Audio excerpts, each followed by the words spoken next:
Welcome to the DX Today podcast, where you get facts and no hype. Today we are diving headfirst into, well, one of the most confusing and historically dissonant economic stories of the year. We're calling it the 2025 labor paradox. You, who provided this really comprehensive stack of sources, have drawn our attention to a historic schism in the U.S. economy. A situation where the top-line numbers just do not seem to align with the reality of the labor market. That is absolutely the perfect way to frame it. We're dealing with a severe case of cognitive dissonance in the data. It's a real gap between perception and reality. On one hand, the headline news sounds fantastic. The Bureau of Economic Analysis reported that Q3 2025 gross domestic product, or GDP, grew at a roaring 4.3% annualized rate. To many people, that signals a resilient, booming economic expansion. And it should. A 4.3% rate, especially in a high-interest environment, should, by all traditional metrics, translate into a tightening labor market, maybe even wage inflation. Yet, if you look at the Bureau of Labor Statistics data, the unemployment rate has been steadily climbing for months. It just hit 4.6% in November 2025. It's a complete contradiction. When GDP is that robust, job losses shouldn't be accelerating. It doesn't make sense. And so our mission today is to peel back those layers and really understand why this is happening. We're going to unpack three key forces that are driving this extraordinary dissonance. First, the hollow nature of that high GDP number. Second, the massive structural policy shock delivered by government downsizing. And finally, the very frequently misunderstood role of artificial intelligence. And this is where the story gets really compelling, because the prevailing public narrative, the one often pushed by tech leaders and corporate executives, is that AI is just consuming jobs wholesale. Right. That it's creating structural unemployment at lightning speed. But the evidence that you compiled in these sources suggests something else entirely. It suggests that narrative is largely a strategic fabrication. It does. So the core question we really have to answer is fundamental. Is this rising unemployment genuinely caused by revolutionary technology? Or is it the result of, predictable economic weaknesses and, more importantly, unprecedented policy choices? And we believe the data overwhelmingly points to those last two. Okay, let's unpack this 4.3% GDP figure first, because it's the number everyone initially pointed to as proof of a strong economy. Our sources describe it as an economic Rorschach test. The bulls saw resilience, but labor economists, they looked at the composition of the number and immediately saw fragility. Why is a growth rate that high actually a massive red flag for the job market? It forces us to go back to Economics 101, really, back to the fundamental accounting identity of GDP. So we calculate GDP using the expenditure method. Total output, which is Y, is equal to consumption, C plus investment, I plus government spending, G plus net exports, which is X minus M. And that M, imports, is the key. M is the subtraction term. It's the stuff we buy from other countries. Precisely. It's crucial, and it's non-intuitive.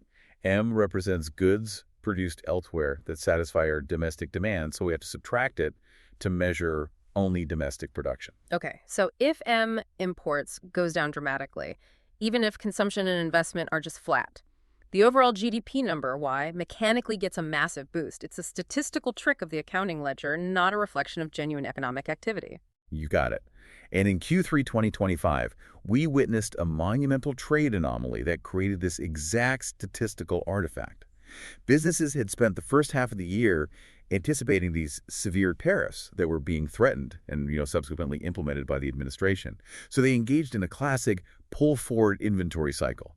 They imported goods early to beat the tariff deadlines. So they front-loaded all their orders. They front-loaded everything. And by Q3, those import pipelines were completely choked off. The result was a stunning collapse of imports, a massive 29.3% drop in that single quarter. Hold on, 29%? That is an extraordinary decline. That's bordering on unprecedented. It is. The sources state that's the largest quarterly decline outside of a full-blown recession since 1969. Wow. So that's not just a statistical wobble. That's like half the shelves suddenly emptying out at the major ports. How did we not see that statistical trick being pulled earlier? Because the media narrative, it just focuses on the final number, on why. That 4.3% headline was so heavily influenced by the shrinking of that double negative. Yeah. When that massive subtraction term is reduced by nearly a third, the overall sum Y swells. It creates the illusion of productive expansion and resilient demand. But I need to play devil's advocate for a second. If imports are down by nearly a third, Shouldn't that mean domestic production is ramping up dramatically to replace them? I mean, if American firms are suddenly producing goods that were previously imported, that should create a surge in manufacturing and logistics jobs, right? That's the logical assumption for genuine import substitution. But our sources confirm that is absolutely not what happened here. This collapse was not a symptom of domestic substitution. It was a symptom of demand destruction and inventory liquidation. Okay. Businesses weren't paying new tariffs or placing new orders. They were aggressively drawing down existing stockpiles they had bought up in Q1 and Q2. So they were selling stuff they already had on the shelves. Exactly. And the data on private inventories confirms this. Private inventories actually subtracted 3.4 percentage points from real GDP growth. Meaning they were desperately selling what they already had, not producing new items. Yes, so that makes the growth completely hollow. Right. If firms are selling old stock, avoiding new imports, and actively reducing their inventory piles, they certainly aren't motivated to hire new people, especially when they fear future demand weakness. So that accounting growth generates zero genuine labor demand. It's just a short-term blip. Correct. And that deficiency is proven when we look at the other side of the ledger. To truly get a clear picture of economic health, you always have to look at the income side, using gross domestic income or GDI. The GDI test. The GDI test. Yeah. It measures the income earned wages, profits, interest, rather than just what's being spent. And if the GDP expenditure side was spiking because of a statistical trick, what did the income side, the real indicator of wealth creation, tell us? Well, the divergence is telling and frankly deeply concerning. While GDP spiked to 4.3%, real GDI increased by only 2.4% in the third quarter. A nearly 2-point gap. That's huge. It's massive. And this widening gap between the two measures, GDP showing high output, GDI showing lower income, is a classic late-cycle indicator. It suggests that money is moving around the economy rapidly, which explains the high consumption numbers, but it is not efficiently translating into the sources of income that support sustained hiring. Namely, wages and corporate profits. Exactly. So the composite average of GDP and GDI might sit at a respectable 3.4%, which looks good on paper, but that average is hiding these deep distributional and operational problems. Money's moving maybe into these inventory liquidation revenues, but it's not landing in the pockets of workers or fueling the kind of stable corporate earnings required for expansion. That's it. And to predict future unemployment, we always look at the willingness of businesses to commit capital. This leads us to the most ominous signal in the entire Q3 report, the behavior of gross private domestic investment. Investment is the fuel for future jobs. What did that data show? Aggregate business investment contracted across the board in the third quarter. It went down. It went down. And this contraction occurred outside of very specific, narrow, capital-intensive pockets, primarily centered around AI data center construction, which we'll get to later. Investment is the single most important driver of future labor demand. New factories, new software systems, fleet upgrades. When businesses pull back on investment, they are directly signaling a lack of confidence in future demand and, frankly, a commitment to widespread hiring freezes. Okay, so if the underlying foundations, income and investment, are fundamentally weak, the economy must feel extremely fragile at the consumer level, regardless of that 4.3% headline. Let's shift to how this translates into the feeling on the street, the vibe session. The term vibe session is perfect. It perfectly captures the structural disconnect between the aggregate data and individual purchasing power, and the evidence for it is stark. The Consumer Confidence Index fell for the fifth consecutive month. It hit a shockingly low 52.9 in December 2025. 52.9. That's not just moodiness. That's deep structural insecurity among households. It is. And our sources emphasize a really crucial point here. While the rate of inflation has moderated, price levels are permanently reset. They're 20–30% higher than they were in 2020. So people have less purchasing power, period. That's right. And now, as the labor market begins to soften, workers have lost the critical quit leverage they gained during the pandemic recovery, which makes it much harder to demand higher wages to keep up with those permanently elevated prices. It's a toxic cycle. Consumers are still technically spending, which positively contributes to GDP through personal consumption expenditures, but they are doing it with greater anxiety. They're often leaning on credit or depleting their savings. They feel structurally poorer and far more insecure. They're fueling the hollow GDP growth by buying necessities, but internally, they're bracing for impact, which is why we anticipate a spending slowdown is coming very soon. Right. So let's move from the mirage of high GDP to the harsh reality of rising joblessness. We're sitting at 4.6% unemployment in November 2025. And while that number historically looks low, the sources repeatedly emphasize that the trajectory and the composition of this unemployment are signaling a dangerous structural shift we haven't seen in a long time. The labor market has become incredibly chaotic. That's Yeah. usually characteristic of an inflection point. We're just seeing extreme volatility. Look at the recent Bureau of Labor Statistics data we analyzed. A net job increase of only 64,000 in November, immediately following a heavily revised decrease of 105,000 jobs in October. That is a wild swing. A huge swing. That kind of large swing oscillation is indicative of an economy where policy shocks and sectoral booms are fighting fiercely against one another. It just creates massive hiring uncertainty. And that oscillation must create intense fear among employers, right? It forces them into a state of wait and see, making long-term commitments almost impossible. But the most compelling metric here, the one that truly hides the severity of the situation, is the rise of hidden unemployment. Let's delve deeply into that involuntary part-time spike. This is the single most important data point that the 4.6% headline masks. The number of individuals employed part-time for economic reasons, meaning they desperately want full-time work, but their hours were cut due to lack of business demand or they couldn't find a full-time position, it skyrocketed. It jumped by a massive 909,000 workers from September to November. 909,000. Yes, reaching a total of 5.5 million. That is staggering. Nearly 1 million workers had their steady income collapse in a 2-month period, yet because they worked even a single hour, they still count as employed in the official unemployment rate. This is where the headline number completely fails to capture the human story. Exactly. This is textbook hidden unemployment. These workers aren't registering as unemployed, but their income has been severely curtailed, sometimes by half or even more. This immediately reduces their consumption capacity, which feeds back into that anticipated demand weakness we just talked about. And it's a leading indicator. It's a classic, reliable precursor to actual mass layoffs.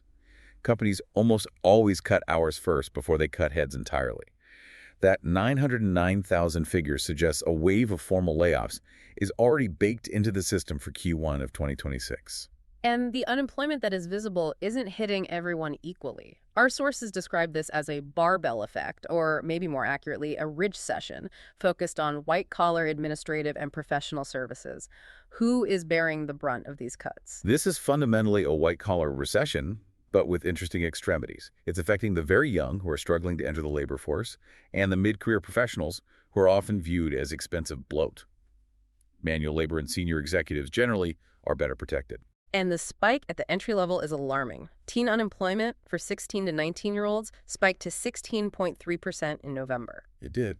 And if the first rung of the career ladder is broken, that has immense long-term implications for skill formation and, social mobility. That immediately connects to the discussion we're going to have later about the broken rung in tech and professional services.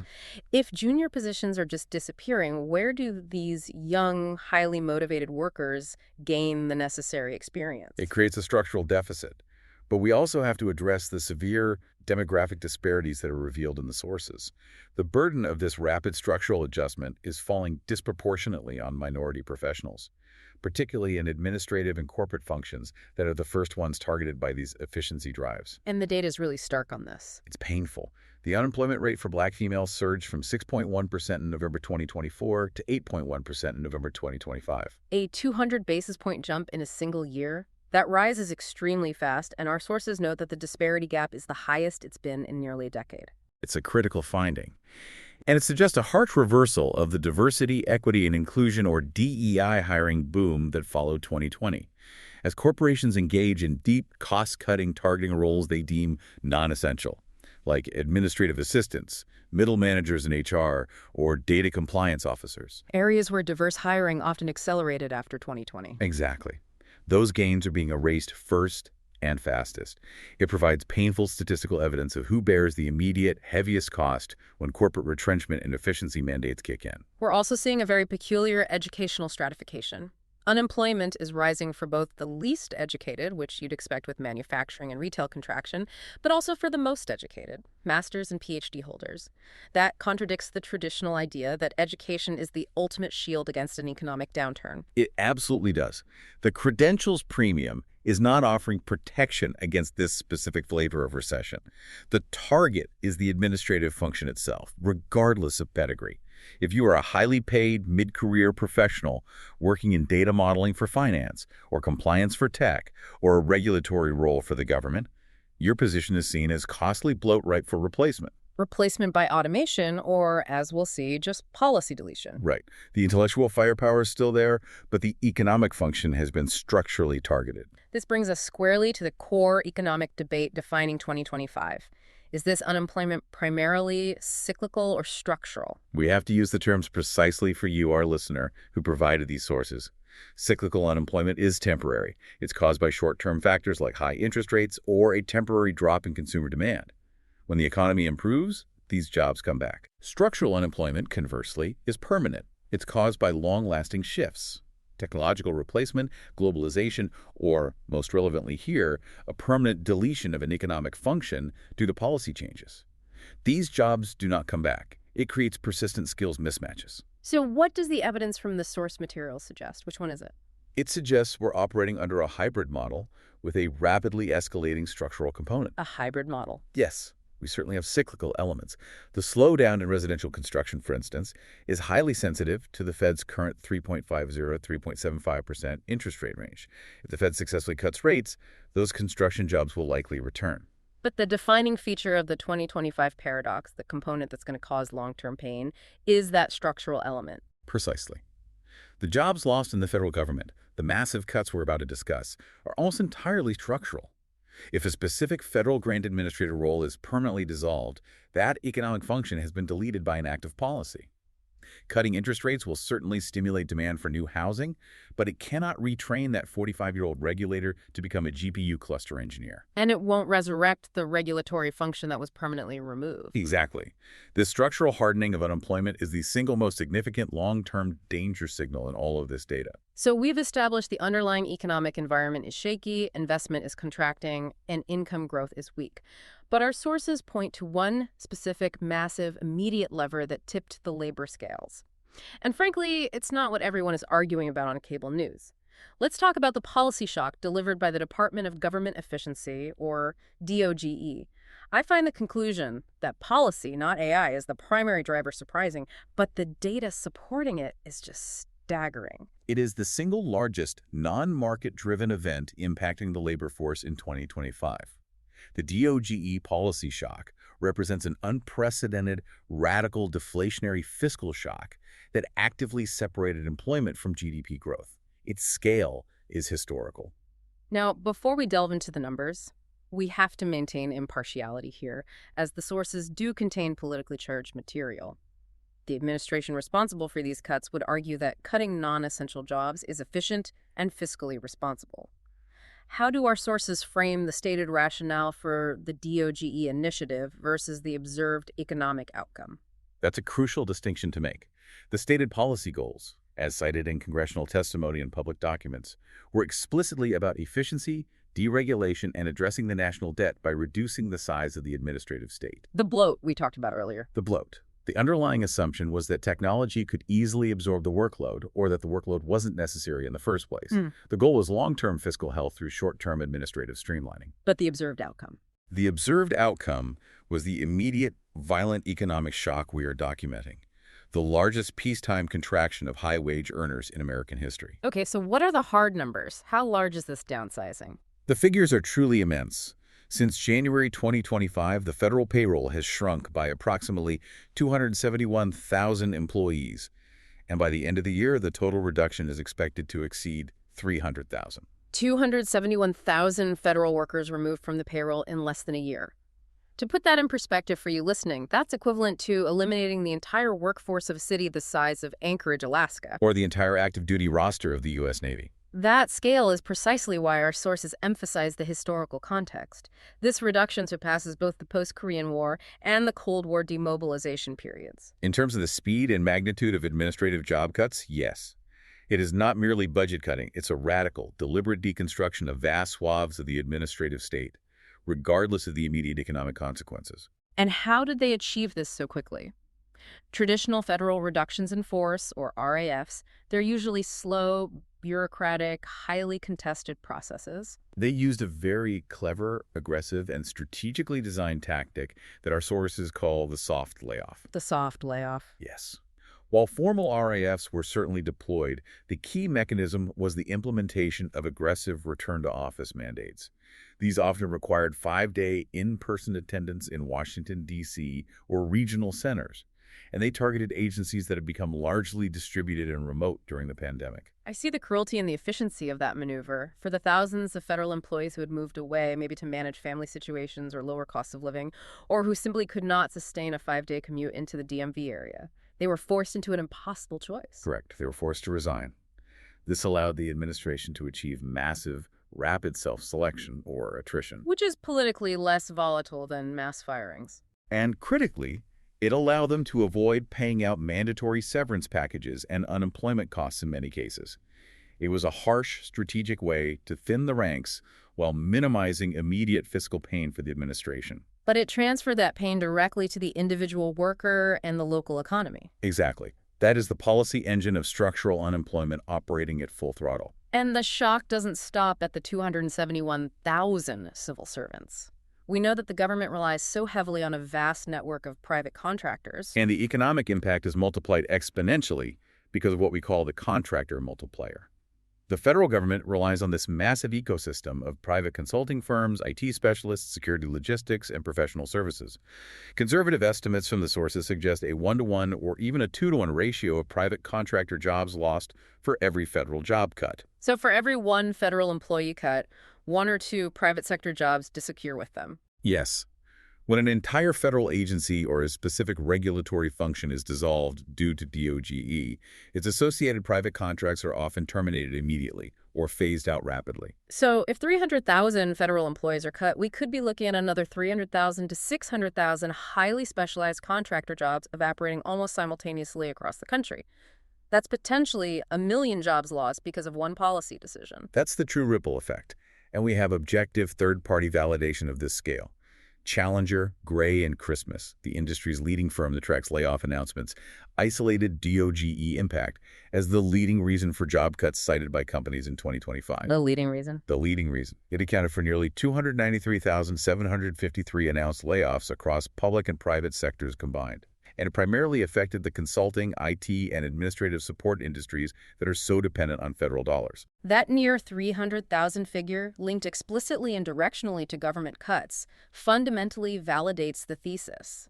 That policy choice, not AI or broad economic weakness, is the primary immediate driver of the 2025 unemployment spike. It's a direct action causing a direct, measurable reaction. And it creates a massive and immediate deflationary fiscal drag.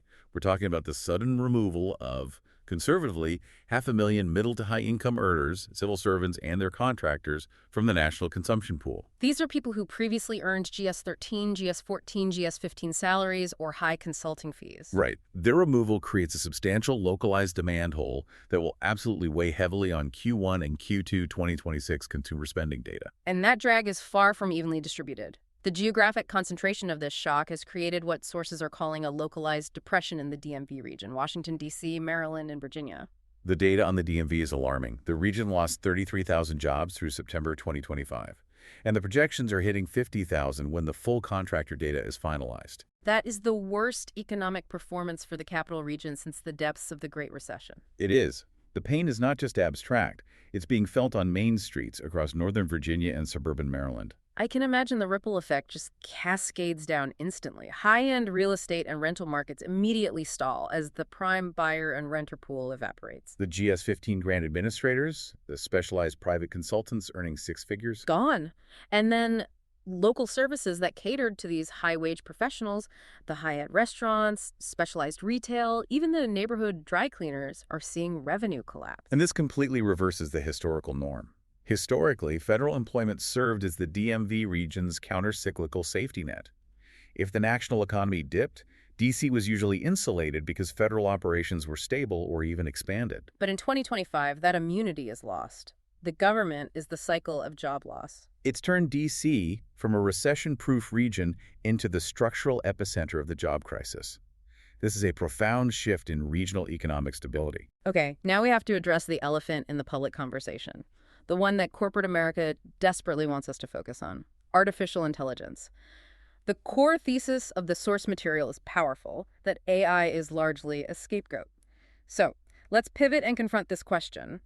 Why do we keep hearing breathless reports about AI taking jobs if, empirically, the government is doing the firing and the economy is stagnating? The answer lies in finance and corporate communication strategy. We call this phenomenon AI washing. It is the calculated practice by corporate boards and CEOs of attributing necessary, often overdue financial layoffs to AI automation.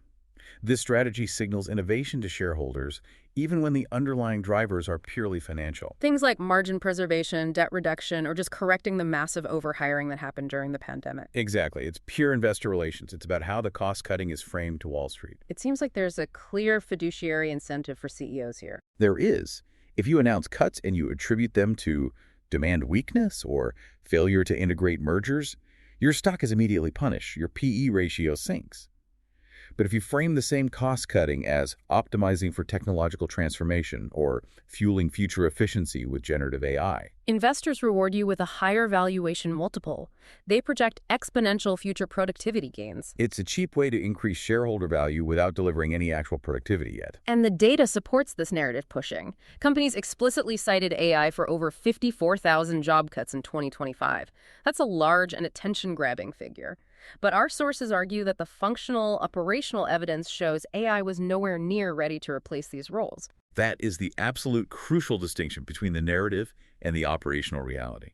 And the most compelling evidence dismantling the AI took my job narrative comes from the Remote Labor Index, or RLI, study published late in 2025. This study was comprehensive and rigorous. It put state-of-the-art AI agents like the latest versions of GPT-5 and Gemini 2.5 Pro to the test. They tested them against 240 real-world, complex, remote work tasks that humans perform every single day. Okay, let's look at the results of the RLI study in detail. What did they find about the agent's actual ability to successfully complete these end-to-end professional tasks? The results were, frankly, devastating to the wholesale replacement narrative. Across the 240 professional tasks, they tested tasks ranging from drafting a complex compliance summary to generating a financial risk model. AI agents successfully completed only 2.5% of them. 2.5%. Only 2.5% of end-to-end economically valuable tasks without any human intervention or correction. So a 97.5% failure rate on real-world professional tasks. That's astonishing. It completely undermines the narrative that AI is a mature technology capable of handling the complexity of knowledge work right now. It does, and the analysis of the failure modes is just as illuminating. It reveals the inherent flaws in current AI systems. 45.6% of attempts failed professional quality standards, meaning the work was technically complete, but it required so much human editing and fact-checking that it just negated the efficiency gain. Right. It took longer to fix it than to just do it yourself. Exactly. 35.7% submitted incomplete work. They just couldn't manage complex multi-step tasks. And 17.6% produced corrupted files or simply errored out completely. So if the best available AI fails 97.5% of the time on basic professional tasks, then the wholesale replacement of 54,000 knowledge workers is operationally impossible. It doesn't matter what the CEO's press release says. Correct. The layoffs, therefore, must be occurring either in anticipation of a future, vastly improved AI capability, or simply as cover for correcting that pandemic-era bloat, using the AI narrative as a shield. That is the definitive conclusion the research draws. And you can think of high-profile examples. When Salesforce cut nearly 1,000 roles while launching its Agentforce platform, the CEO explicitly linked the two. But industry analysis suggested the cuts were a margin preservation move to appease activist investors. So the remaining human staff just absorbed the higher workload and had to deal with the inevitable AI-generated errors. Yes. Or look at the famous case of Klarna, which boasted its AI assistant did the work of 700 customer support agents. Right. While customer support is one of the few areas where large language models are functionally useful, the reality is that Klarna mostly just stopped backfilling roles over time to reach that symbolic 700 number.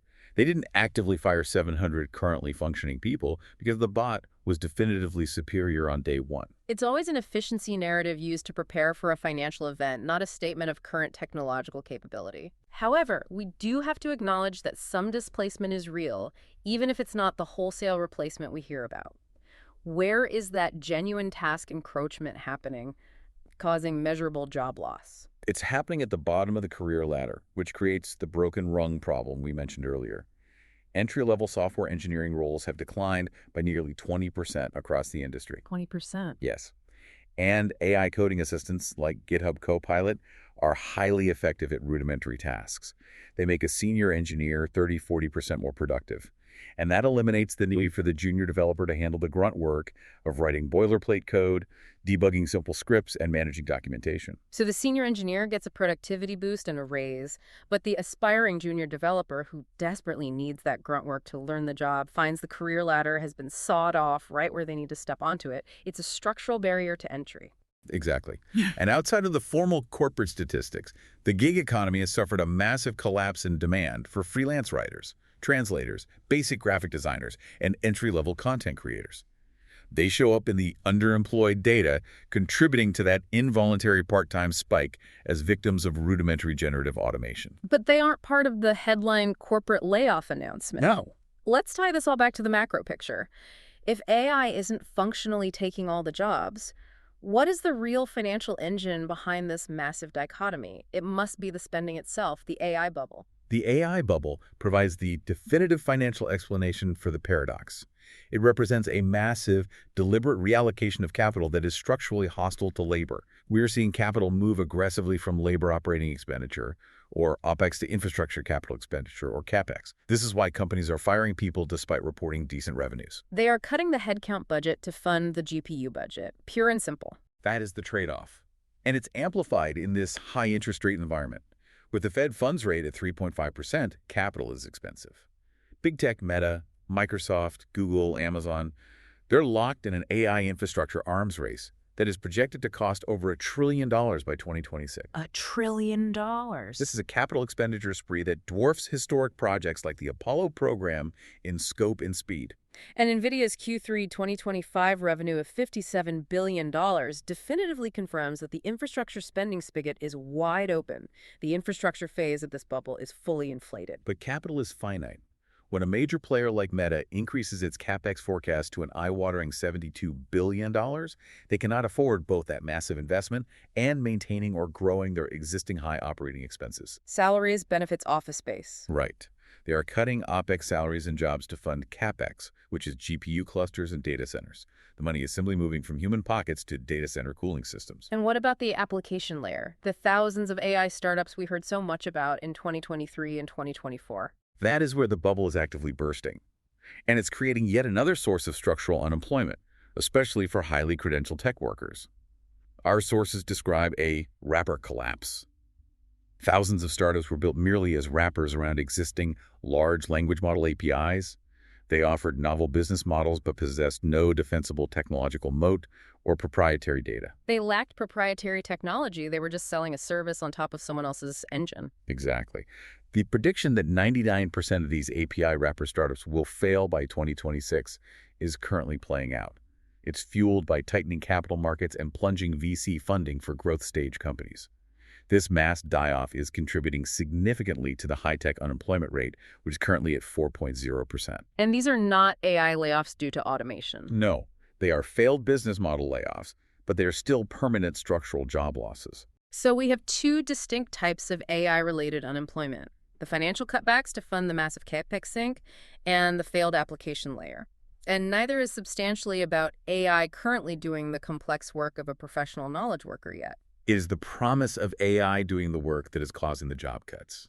Precisely. And this leads to a dangerous inflection point. The disconnect between the trillions spent on infrastructure and the still modest operational returns. Most enterprises report cost savings of less than 10%, and revenue gains of less than 5% suggest a classic asset bubble dynamic. Companies may be forced to cut labor even deeper in 2026 just to service the debt, depreciation costs, and power consumption of these colossal GPU clusters. Which would further decouple employment from GDP. Yes. The 2025 economy is a story of extreme divergence. We have areas of the economy collapsing under the triple whammy of high rates, AI narratives, and the DOGE shock, while others are proving surprisingly resilient. Let's look at the sectoral divergence. We can identify specific safe zones, the bulwarks of the economy, that are largely insulated from these structural shocks. Okay, so who is safe? First and foremost is healthcare. It added a strong 46,000 jobs in November. This sector is protected by multiple layers. Demographics, for one, the accelerating aging population guarantees demand. And then there's the requirement for physical presence for care delivery and crucially, the inherent requirement for emotional intelligence and nuanced human communication. You simply cannot automate a palliative care nurse, a physical therapist, or a child psychologist. You can't. And construction is proving surprisingly robust, adding 28,000 jobs in November, despite the well-documented cyclical weakness in residential housing due to those high interest rates. That resilience is fueled by a fascinating ironic dynamic. The investment driving white-collar layoffs is simultaneously creating blue-collar jobs. The massive construction boom for AI data centers, that CapEx sink we discussed, requires huge employment for specialized union workers. Electricians, pipe fitters, HVAC contractors, engineers. All of them. And this massive industrial demand is offsetting the soft residential housing market. It's the physical, human labor required to house the virtual AI. And on the flip side, we have the danger zones, the undisputed epicenter of the white-collar recession. These are the information, finance, and government sectors. Workers in these areas are facing that simultaneous triple whammy. Right. First, high interest rates slow down deal flow, mortgage origination, corporate projects. Second, the AI efficiency narrative makes their roles immediate targets for internal cuts. And third, the direct catastrophic impact of the DOGE policy removes federal demand for their services. We're talking financial regulators, IT contractors, policy analysts. They're all getting hit at once.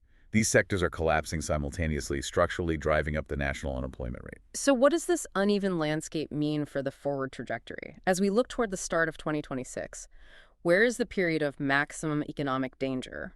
The maximum danger lies in the exhaustion of the consumer buffer. We noted that the 4.3% GDP growth of Q3 2025 was partly sustained by consumers dipping into and spending down their excess pandemic savings. The Federal Reserve estimates that buffer is now largely exhausted for the majority of the population. That savings cliff, combined with the sudden loss of high-income spending capacity from the DOGE and tech job cuts, sounds like a recipe for a sharp correction in overall demand, which is the cyclical side of the problem. It is the moment the structural and cyclical weaknesses converge. With savings low, consumer credit card debt and delinquencies rising, and the removal of up to 500,000 high-income earners from the consumption pool, the consensus projection is a significant 1.6% slowdown in overall consumer spending in Q1 2026. And that is the air pocket, where the artificially inflated momentum of 2025 just fades away before any external relief can arrive. Exactly. We also have to consider the operational challenges ahead. Companies have cut personnel based on the promise of AI productivity, but the RLI study showed that the AI is only 2.5% effective on complex tasks. What happens when the AI fails 97.5% of the time and the human workers who used to correct those mistakes are gone? This is the critical next phase, the productivity J-curve. All technological revolutions follow this curve. Phase 1 is massive investment with low operational return. That was 2025. Phase 2 is the inevitable disruption and trough, where old human processes are eliminated, but the new AI processes are not yet ready or sufficiently reliable. So productivity dips, service stagnates, error rates spike. We are entering this trough now, projected for 2026 and 2027. Which means operational chaos is the logical outcome of AI washing. Firing the humans before the AI is ready, we're likely to see profound service degradation and errors across banking, insurance, procurement, and regulatory compliance because the human safety net has been removed for the sake of a financial narrative. That is the logical conclusion. Companies optimize their balance sheets for financial optics rather than operational function. They may find that the cost savings from the headcount cuts are quickly offset by the cost of correcting egregious AI errors, dealing with reputational damage, and losing clients due to degraded service quality. Forcing them into a crisis of function. Yes. Finally, let's bring in the calorie. The Federal Reserve has recognized these rising cracks in the labor market and has begun to cut rates.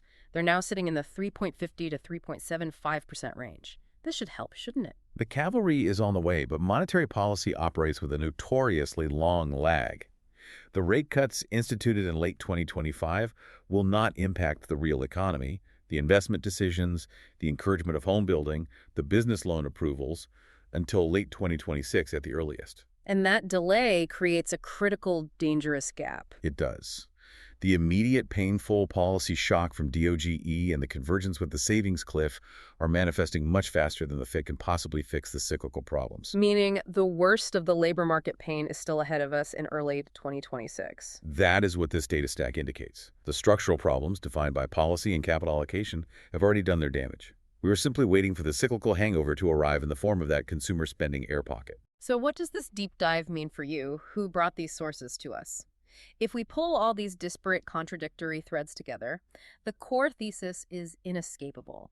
The acceleration of unemployment in late 2025 is primarily driven by deliberate policy choice, specifically the massive and rapid DOGE cuts and strategic capital allocation defined by the tech sector funding the infrastructure of the AI bubble. And that highly publicized AI, while driving immense investment, is serving mainly as a narrative cover for necessary cost corrections.